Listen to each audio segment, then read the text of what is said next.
General Hospital spoilers revealed that the shifting future between Michael and Jacinda had begun as a quiet ripple beneath the surface. A subtle change neither of them acknowledged at first, but over time it grew into a current strong enough to drag both into a far darker reality than anything they had imagined. The connection they once thought was grounded in shared pain, mutual understanding, and a sense of escape now twisted into something unstable and dangerous. A relationship stretched thin by secrets, pressure, and Michael's increasingly unpredictable emotional state. What began as comfort slowly turned into calculation, and Jacinda, initially hopeful that Michael might be the one person capable of seeing beyond her circumstances, soon realized she had walked into a labyrinth she was never meant to survive. The more Michael's life unraveled at home, the more he clung to Jacinda in ways that felt less like affection and more like a drowning man, grabbing whatever he could to stay afloat.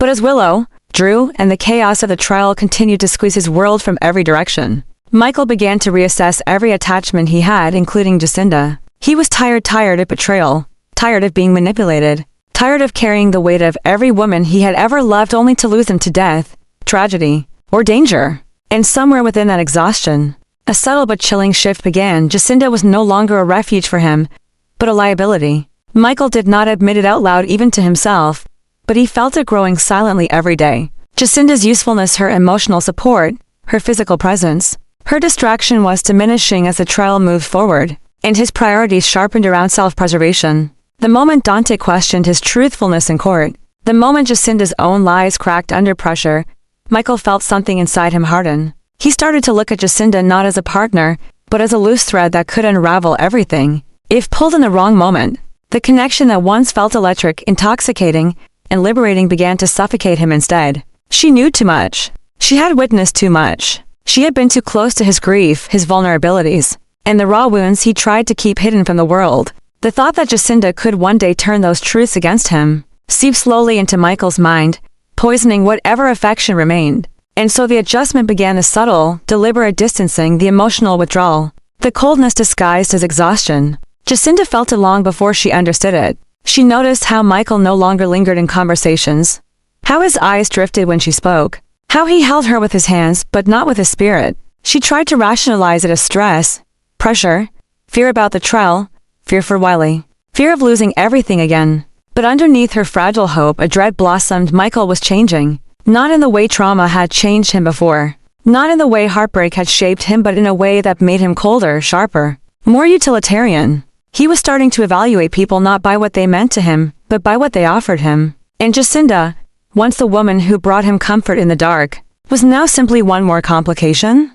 She could feel him measuring her value, gauging whether keeping her close was still advantageous. Every moment with him became a test she never agreed to take. Every word she spoke felt judged. Every gesture felt scrutinized. She watched him drift into a world she couldn't reach, a world where his choices were no longer motivated by emotion but by survival and strategic self-interest. And in that world, she had no guarantee place. Michael began to calculate the risk Jacinda presented, especially as the trial deepened and his reputation hung in the balance. Jacinda's past, the work she hid, the clients she feared, the stigma she fought became liabilities he could no longer ignore. Her presence complicated things. Her involvement threatened questions he didn't have answers for. Her emotions tugged at him when he couldn't afford to feel. Slowly, he began detaching. At first, it was emotional distance, then physical, then logistical. He stopped returning messages as quickly. He stopped sharing details about his day. He stopped making plans that involved both of them. Michael's withdrawal wasn't loud. It wasn't cruel. It was quiet, methodical. The kind of distancing that felt almost surgical, cutting away attachments cleanly enough to avoid guilt but deeply enough to leave scars. Jacinda, sensing the danger, tried to cling harder, but the more she reached for him, the more he recoiled, seeing her desperation not as love but as weakness. And Michael had no patience left for weakness, not after Willow's betrayal, not after Nell's manipulation, not after the years of grief that piled onto his heart like stones. As the tension grew, Michael began to restlessly reconsider the purpose Jacinda served in his life. She had been warmth in a cold season, a distraction from betrayal, an escape when everything at home was falling apart. But now that he was stepping into a new phase, fighting for control, fighting for dominance, fighting against the narrative painting him as a liar, Jacinda no longer fit his path. Her vulnerability became a burden. Her truth became a threat.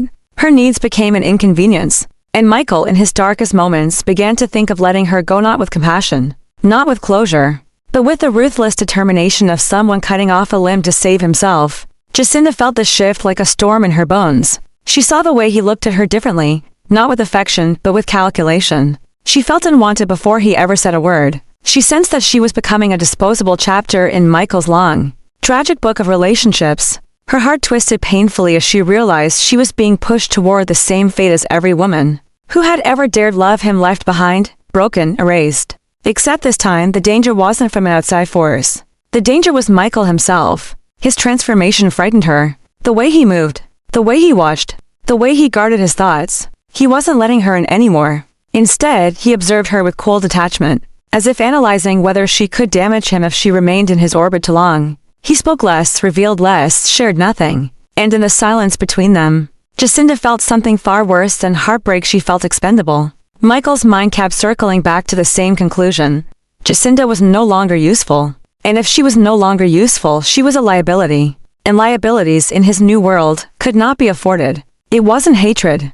It wasn't anger. It was the coldest thing possible, indifference shaped into action. Michael began planning the separation quietly, ensuring every step protected him. He started distancing her from his family, from Wiley's world, from Willow's drama. He began preparing to remove her in a way that left no trace, no suspicion, no emotional mess. He no longer cared about her tears or confusion. He cared only about what her presence could cost him. Jacinda, trapped between fear and denial, tried to fight for a future Michael had already abandoned. She begged silently for signs of the man he once was. She searched his eyes for warmth, but only found calculation. She looked for love, but only found exhaustion. She wanted to believe she still mattered, but she saw the truth clearly. Michael had already shut the door. She was simply waiting on the other side for it to lock. And with every passing moment, the suffocating reality grew sharper. Michael was ready to erase her. Not physically, not violently, but with a cold finality that left no room for redemption. She had become part of a chapter he needed to close before it destroyed him further.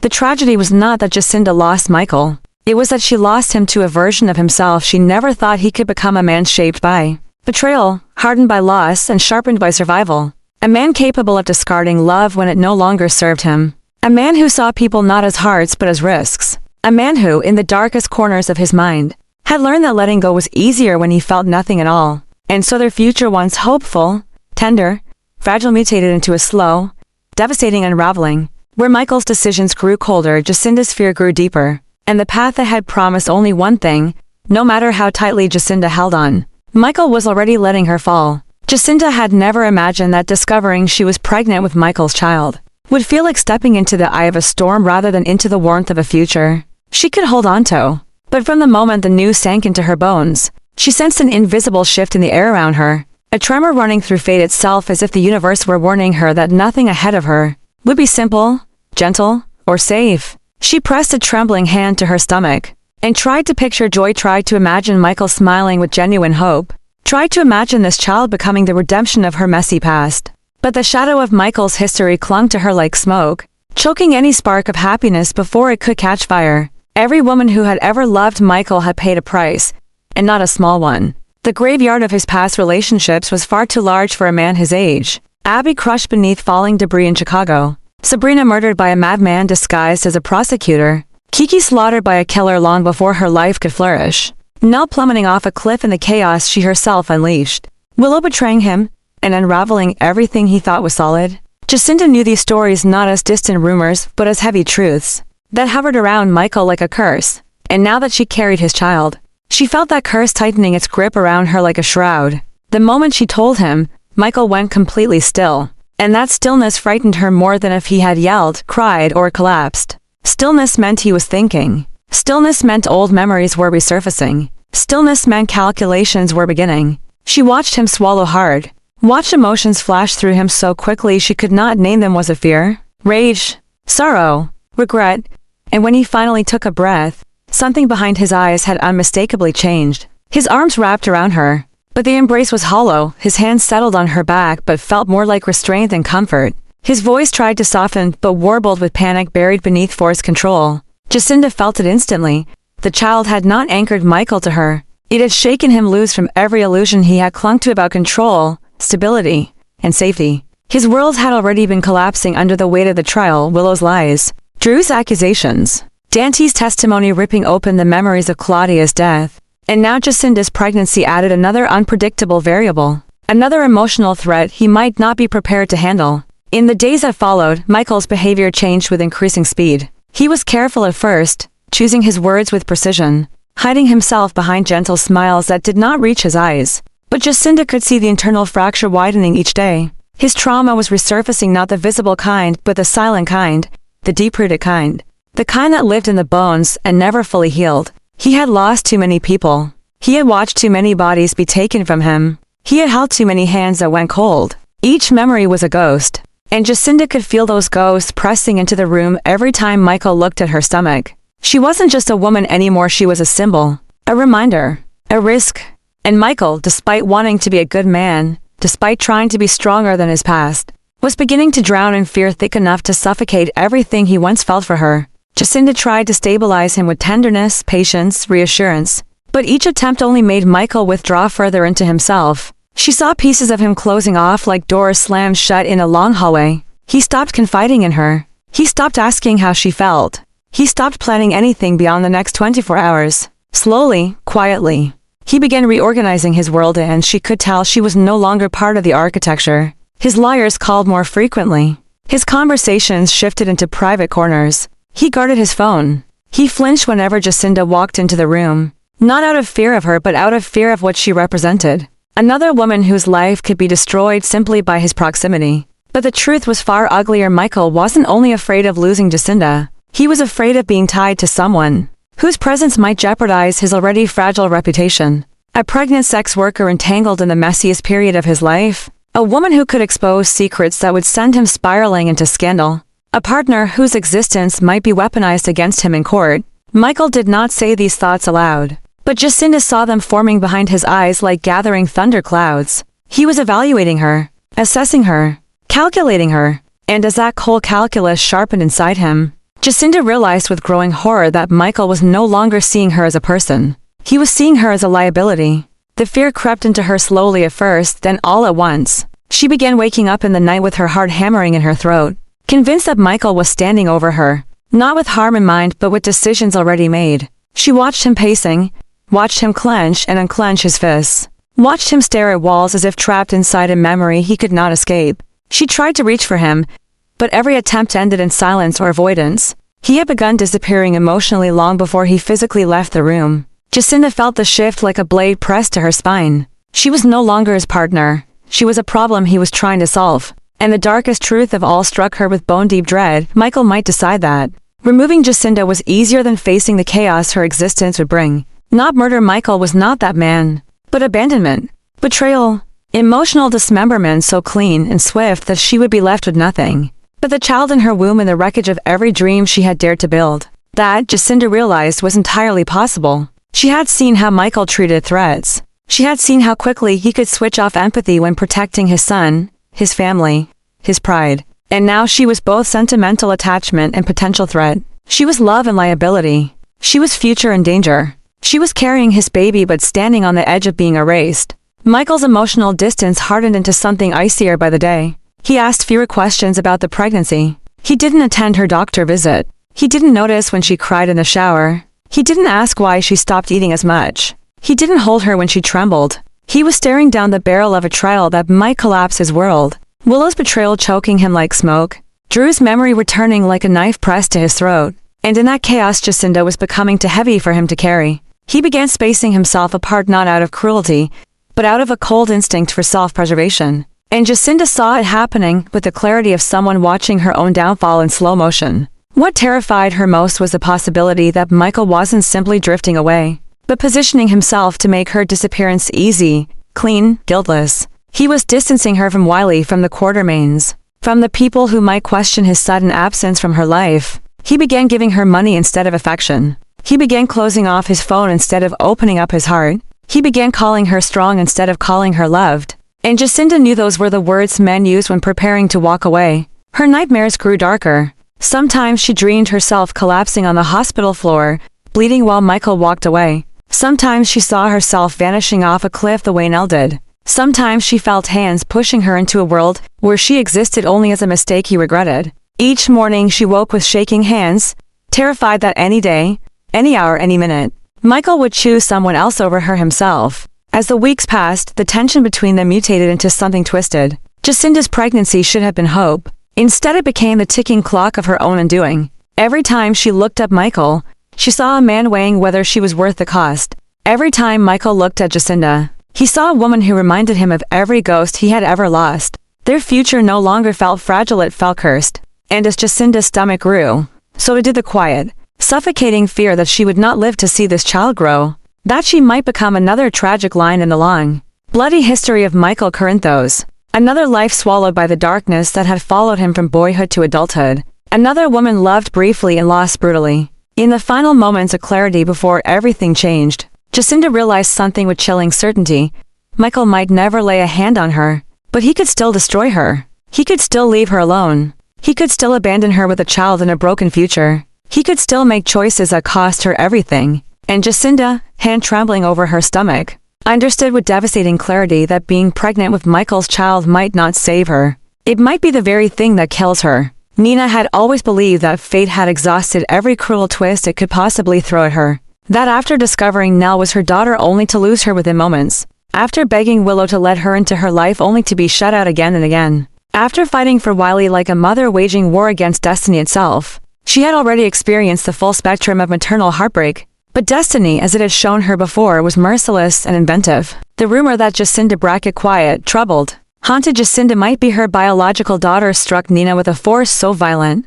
She felt her breath lock in her chest, her pulse go cold. Her world tilt under the weight of a possibility she was terrified to even acknowledge aloud. She tried to dismiss it at first. She tried to convince herself it was nonsense. Another cruel gossip cycle swirling through Port Charles. But the more she tried to reject it, the more undeniable the truth felt. There was something in Jacinda's eyes, something in the way fear wrapped around her. Like a second skin.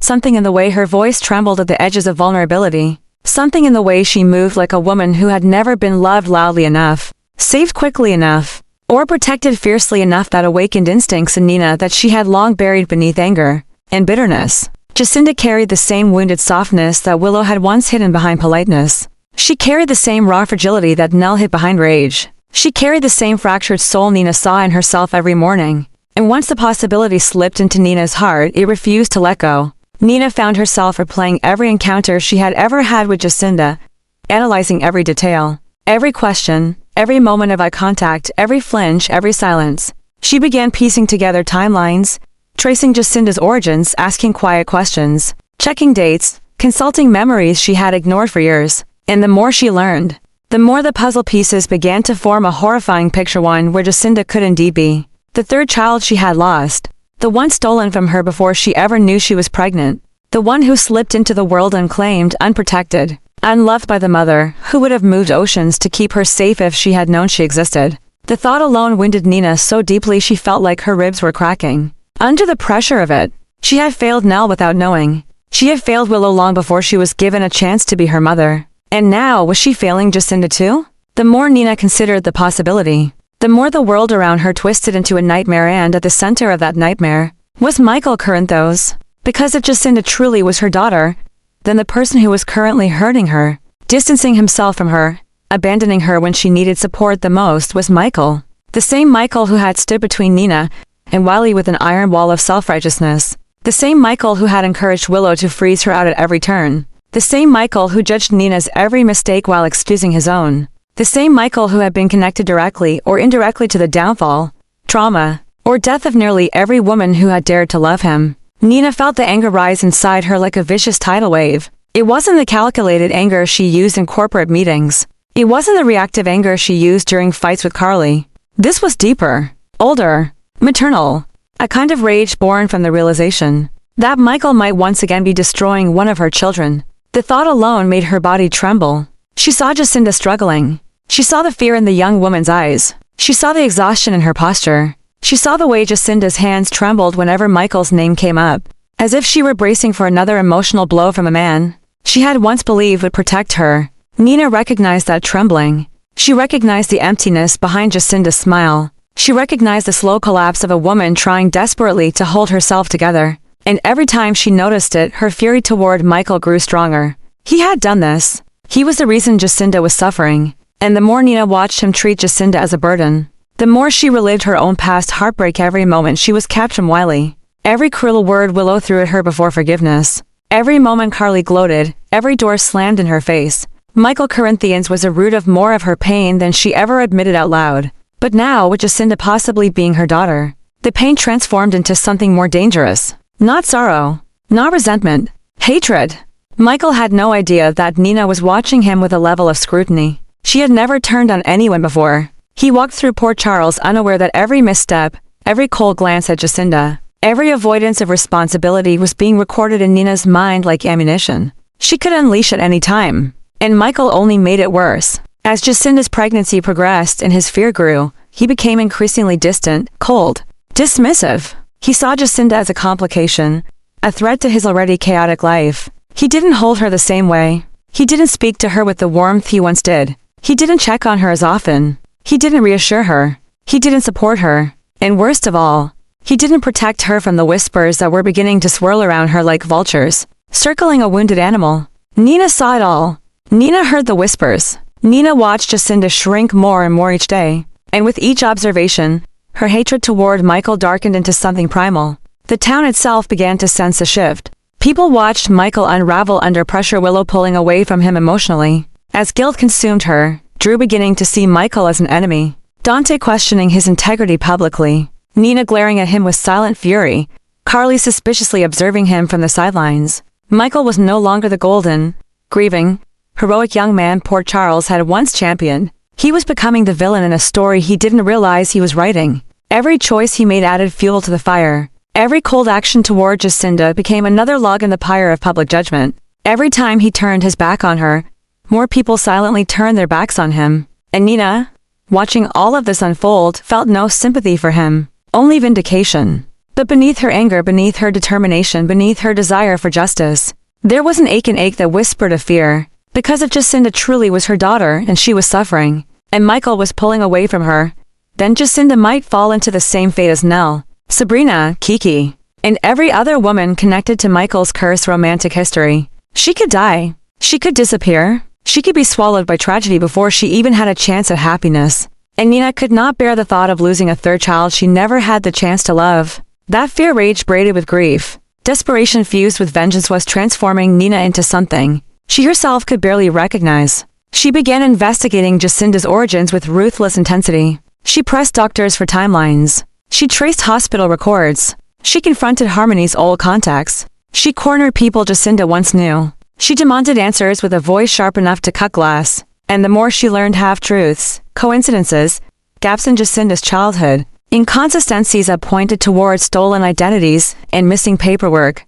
the more convinced she became Jacinda might very well be hers. And if that was true, Michael Corinthos had become the enemy of Nina's bloodline. Her hatred for him grew into an obsession she could not contain. She watched him more closely than she watched anyone else in town. She saw how his decisions hurt Jacinda. She saw how his silence crushed her. She saw how his self-preservation instincts tore Jacinda apart. Each oversight from Michael cut Nina deeper. Each cold gesture was another reason for Nina to believe that Michael was undeserving of Jacinda, undeserving of the child she carried, undeserving of redemption. And as Nina's fury rose, so did the danger around Michael. People sensed it. People questioned him. People whispered about him. And day by day, Michael Corinthos was becoming one of the most hated men in Port Charles by Willow, by Drew, by Nina, and soon, perhaps, by Jacinda herself. What neither of them understood, what neither Michael nor Jacinda had begun to realize was that Nina's involvement had only just begun. Nina Reeves, fueled by maternal fury and the possibility of reclaiming yet another stolen daughter, was about to tear apart anything that stood in her way. Michael had destroyed too many lives, intentionally or not, and Nina would not let him destroy one more. And the tragedy of it all, the darkest twist of fate, was that Michael was entirely oblivious to the monster he had awakened. He had no idea that Nina's love, once fragile, once breakable, had transformed into a force that could ruin him completely. He had no idea that the world around him was shifting. He had no idea that Jacinda's suffering, if she truly was Nina's child, would ignite a war that could reshape Port Charles forever.